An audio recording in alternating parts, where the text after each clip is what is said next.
Hey Roosters, and welcome back to another video. You saw the thumbnail, you read the title, you know what this video is about.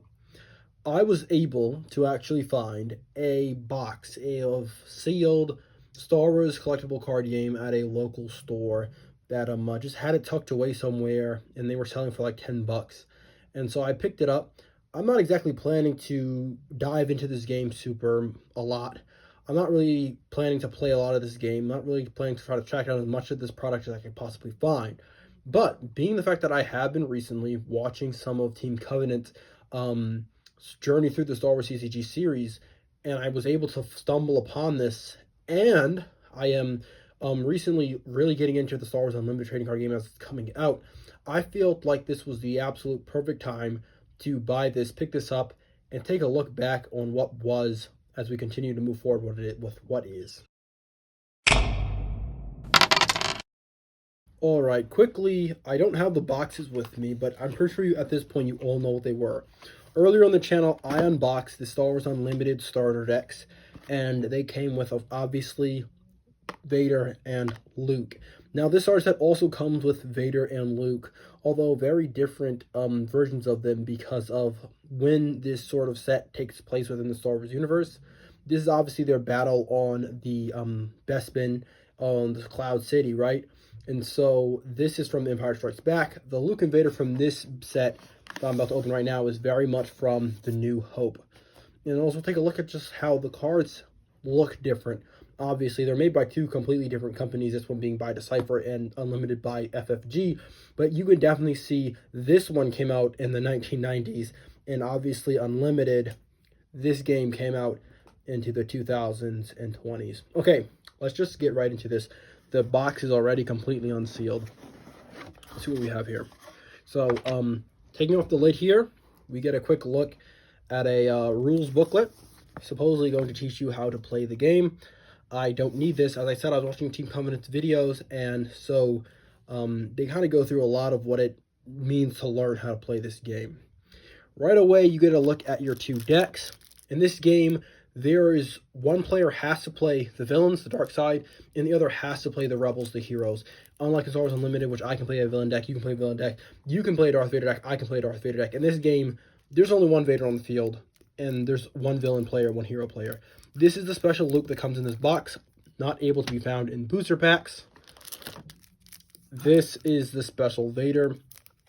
And then this is the bonus booster pack you get for buying the set. 15 cards of the very first set of the Star Wars Unlimited trading card game. We're going to open that up for you guys here today. Yeah, this product isn't super expensive, even if you wanted to find it and buy it yourself. It's not exactly the most amazing find. I didn't find a whole booster box of Hoth. I didn't find a base set Pokemon box or anything like that. But I definitely found something that I wasn't expecting. I definitely found something that was pretty darn cool, especially considering the fact that I was actually really watching the Team Covenant series. So I say we start off with the Dark Side deck. Take a look at it, because Dark Side always goes first. Here we go. I'm going to take this off camera so I can get a good grip around it and tear it open.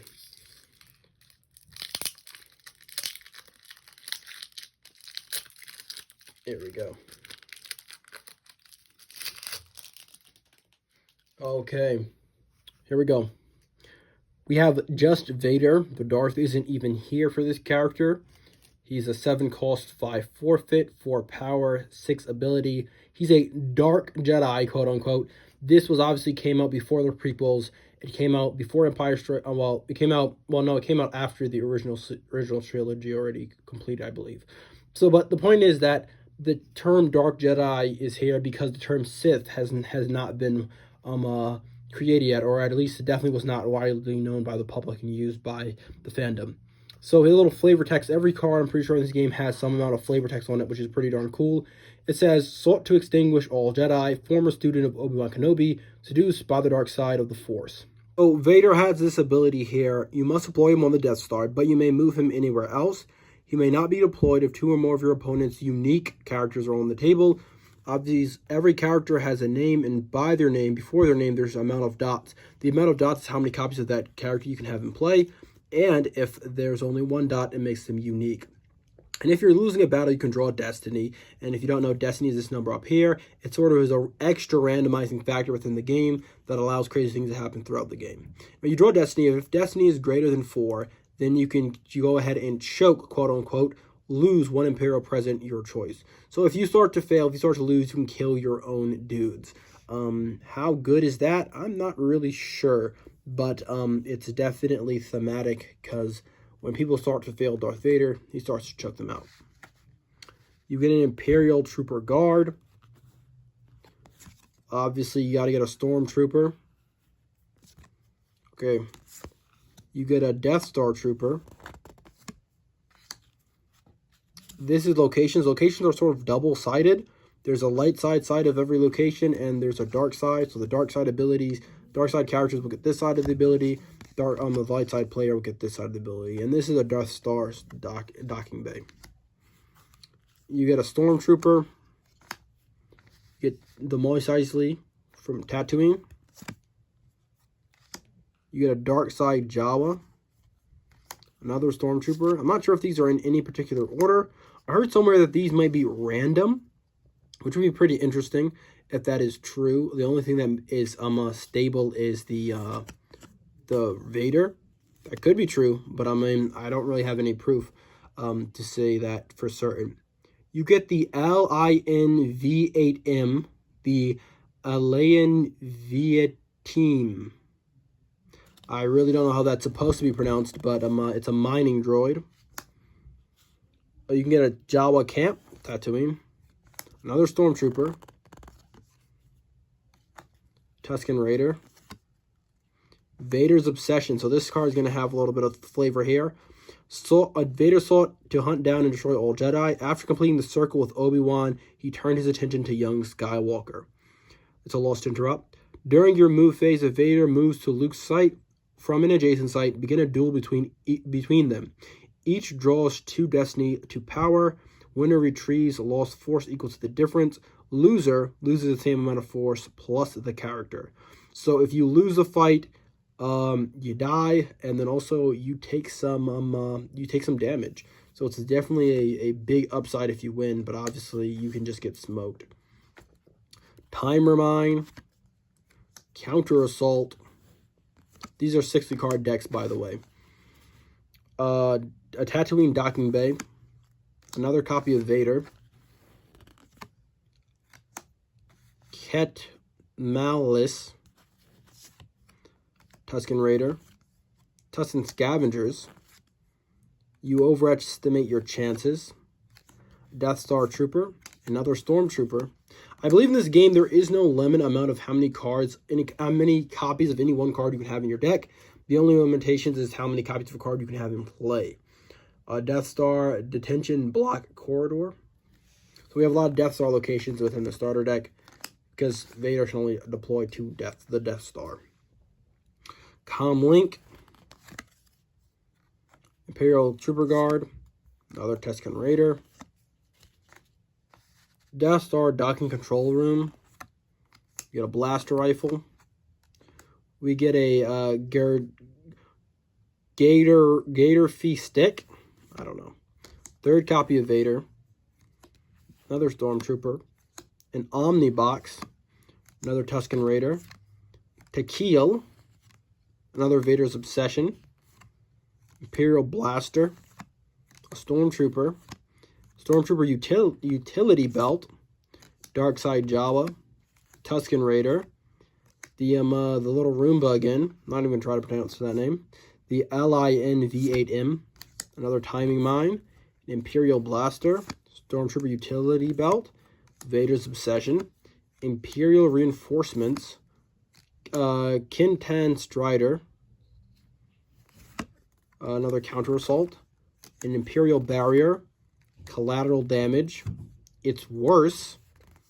Scanning Crew. Set for Stun. A Macro Scan. A Death Star Docking Control Room. Tatooine Judland Wastes. Death Star Docking Bay. And finally, a Timer Mine. So I don't think these decks are random, because they seem to have a lot of cards in common, and a lot of cards that sort of are obviously meant to understand that you have a somewhat constructed deck. Okay, that's the dark side deck. Let's put Vader back on top. I'm definitely going to play this game. Tell me if you guys want to see a battle video on the channel, because obviously I'd be really, I'd be more than happy to do that. But, yeah. Let's crack right into the light side deck here, with Luke Skywalker and all his rebel friends. And then finally, before we can end off this video, we'll do a quick comparison just to look at the difference between Star Wars Unlimited and the Star Wars CCG. And then, of course, we have to open up our beautiful booster pack that we were given. Maybe get something cool to add to one of these decks, being the fact that I probably won't be getting any more cards to upgrade them in the future. Okay. Here we go. Light side player. We've got a Luke. He's a 2 power, 3 ability, Force to Tune character. 4 cost, 4 forfeit. He must deploy on a Tatooine site, but may move elsewhere. May not be deployed if 2 or more opponents' unique characters on the table, just like Vader. And it says your warriors at the same site as Luke or adjacent sites are forfeit +1. And any character with his little blue gun is a warrior. We get Luke. We get a Rebel Guard, a Rebel Trooper. We get a Tatooine Dune Sea. We get a Wolfman, a Shistavenin Wolfman, a Rebel Trooper. We get Talls. We get a CZ3. Oh. Okay, wait. I think I just caught on. So that's what I think that was. Let's find that droid again. That is just telling you how to pronounce its name, which isn't really necessary if you just read the letters. LINV8M. Yeah. All right. Let's get back into it. Another Rebel Trooper. We get a Death Star docking bay. A Blaster. A Rebel Trooper. A Timer Mine. What I really like about these cards is that on dark side and light cards, even though they still have the same color scheme, are very different in design. They didn't just give them different card backs. They went the extra mile and gave them almost completely different backgrounds. We get Run, Luke, Run. Don't underestimate our chances. As a counterpart to the dark sides, you overestimate your chances. I've got a bad feeling about this, as I usually do.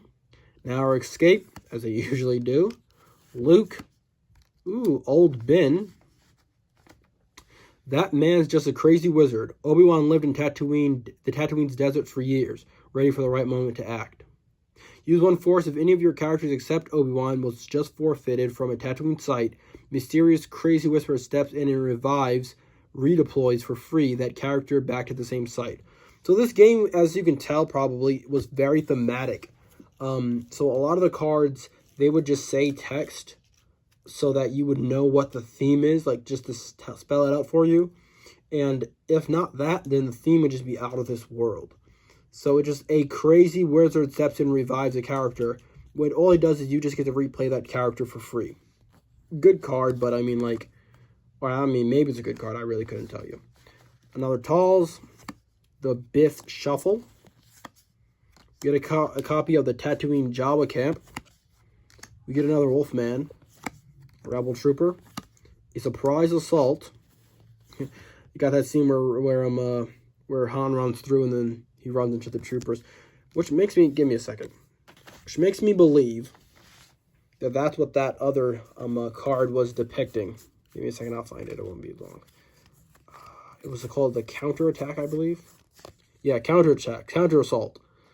So the rebels play the surprise assault. They run in, and then the he runs into all the troopers.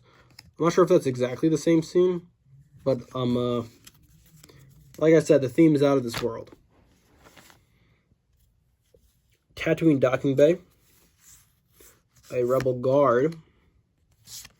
Tatooine utility belt.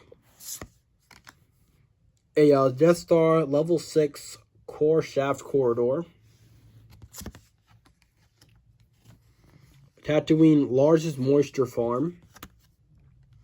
A Talz, another Luke, a rebel trooper, a Wolfman. Ooh, we get an LIN V8K. All right. A light side Jawa. Another copy Run Luke Run. Blaster rifle. Rebel trooper. Side Tor Calfez. Light side Jawa. Another mining droid. A blaster. A timer mine. Tatooine utility belt. Electro binoculars. Run Luke Run. Surprise assault. Rebel reinforcements. We're doomed. Friendly fire to go with collateral damage. Han's dice. It could be worse. Rebel barrier. A Death Star level 6 core shaft corridor. Tatooine Jabba camp. Tatooine docking bay. Timer mine. Friendly fire. It could be worse. And that's the light side deck. Tell me in the comment section below if these decks really are random or not, or if they're sort of random. There's some card games that do that, where decks are sort of random. You get a certain random cards, and you get other cards that are guaranteed and stuff like that. I don't know. But these decks seem like they're kind of standardized, and so I assume that they're not random. So the question is, do we just do a quick comparison between Star Wars Unlimited and the CCG, or do we get right into that booster pack? I kind of want to say the booster pack for the very last thing we do in the video, but at the same time, I feel like I wouldn't want to. I kind of also want to save the comparison. Let's just do the comparison since it's not really a big deal. Obviously, we have Vader and Darth Vader. You can tell how the you can tell how small they made the important stats. Even they didn't use keywords. They use these little key icons here, which are pretty cool. But I mean, I feel like in the text they don't mention that this is the warrior icon. You have to know that this is a warrior. That's the Imperial symbol. I mean, all in all, it's really not too bad. Everything is kind of clear and concise. But like by today's standard, the cost is down here in white. And it's right by the forfeit value, which is sort of the character's health in a way. Not exactly, but sort of. And so by today's standards, it's just not something that would have ever been done. The cost of 7, incidentally, they're the same, would have 100% been up here or in a big, bold, big numbers. The character's forfeit value would be a big number as well. The power would be a lot bigger. Ability would be a lot bigger probably. And this area right here would most likely, if not used for power symbols like it is on Star Wars Unlimited, would most likely be ended up using for a lot of keywords instead of these key icons. The text box also has everything kind of just clumped together. No real embolding on the text or anything like that. And really nothing to help readers. You just have to read through it and understand it. Kind of like how Yu-Gi-Oh! Is now. Even though I'd probably argue that this is still better than Yu-Gi-Oh! Is, to be honest. And let's take a look at a location compared to a location. A base compared to a location. Although they don't even serve the same purpose. It's the same concept. Look how many icons there is on any base to let you know what's going on with the base. Just so they can have that extra bit of some of granularity and theme to the game. By today's standards, you'd never get that much going on. You just get a base to represent a base. And depending on the game's rules and how bases work, it could come in all different shapes and sizes. But that's just how they do things. Like, that's how card games do things. They don't do things like this anymore. The information on this is laid out a lot more. They spread it out a lot so you can see what's going on. Meanwhile, the information on this is sort of all concise down here, which is not necessarily a bad thing. Not only do they have to for the game design that they created, they had to put information on both sides of the cards, as well as the simple fact that they wanted to give as much space to the art as they possibly could, which I don't necessarily disagree with. But yeah, that's a quick look on basically the differences between Star Wars Unlimited and that in Star Wars CCG. And you could just tell that they were definitely designed they're two games designed at different points in time. Just if you just take a quick look at the cards and you take a look at how everything's laid out, the texturized in the background. Nowadays, card games don't use textures or anything like that, or just gradients or stuff, or not gradients, but like this sort of thing. They don't use that anymore. That's from the 90s. It's dead and gone. Now every cardboard has to have a specialized design to it. They don't use just like matte colors either, but like you see how they have all these boxes and these shines and this all that going on in the cardboard. That's now. And obviously for every game it's different, but every game sort of does that now. And back then they would just say, okay, we'll put the information on it, and we'll put the background as something we just have, some sort of stock imagery, and call it a night. And that's the differences, or rather that's sort of just a quick overlook at what was and what is, right? To end this video off, I want to open up this booster pack, see what we can pull. A Han Solo card would be cool. I believe there is a Vader in this set. Super cool if we could pull that. I'm not really sure exactly what all a player would want to pull from this. Obviously, it's not like whatever you pull, you're going to be able to build a deck around. But it's still cool to see what we can get. This is All Your Fault. That's a light side card. Nice. Jedi Lightsaber. That's another light side card. We get Sense. Dark side. EG6. Power Droid. We're all going to be a lot thinner. Dark side card. We already got a copy of this, the Electro Binoculars, that's the light side. We didn't get any spaceships, I just realized, in the starter decks. But now we had the X-Wing for the light side. A few Maneuvers, another light side card. Another copy of the Bith Shuffle. Hyperspace Escape, or a Hyper Escape. We get a Dark Side Death Star Docking Bay. I'm sure we would have that one. We have an Imperial Code Cylinder. We get another copy of Imperial Barrier. We got a copy of I Got a Problem Here. We got a Transport Vehicle. The Ubrican 9000Z001. And that might be our rare.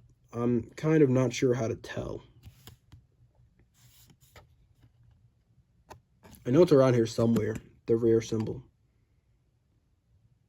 Is that... I mean, I'm sure that could be our rare. I don't know. It's the last card in the pack. And that's what we get from our little pack opening here. That's what you would get if you were to somehow, for some reason, if you want to experience the game, go out and find these old cards and pick up this old set. Obviously, there's a lot of nostalgia here for a lot of different people. There's a lot going on here. There's a lot of 90s moxie that goes on within this game. A lot of stuff going on that obviously would never be printed by today's standards. Things that just wouldn't be done. Not because it's necessarily terrible design ideas or just terrible decisions overall, but because it just... Card games today need to be safe, and every designer is trying to design a game that's safe. Basically, a game that won't fail or has the least likelihood of failing. They don't want to put together a game that is going to have so much granularity going on, so much unique, revolutionary design mechanics. They want a game that with design mechanics that people already know work, that have been tried and tested. And that's what Star Wars Unlimited is. A game with mechanics that are tried and tested. And that's not what the Star Wars CCG was. It was very revolutionary because almost all card games back then were either trying to be revolutionary or were revolutionary simply because of the fact that there were so few card games out at the time. And there were just so many being made. It was actually absurd. But that's me for today's video. I hope you guys enjoyed today's video. I hope you guys enjoyed this little retro unboxing. Just taking a look at what was in the past, what the past Star Wars CCG and TCGs look like. Again, if you guys like to see us play this game on the channel, we'd more than love to do that and upload the video for you guys to watch. But now we just took a quick look at the differences in the evolution of Star Wars card games from the, I believe, original, the very first Star Wars card game ever made, to the very newest. And let's see if this one can survive the test of time. Well, that's going to be all for now, but if you guys enjoyed this video, make sure you guys go ahead and watch some of our other videos that we've made on this channel.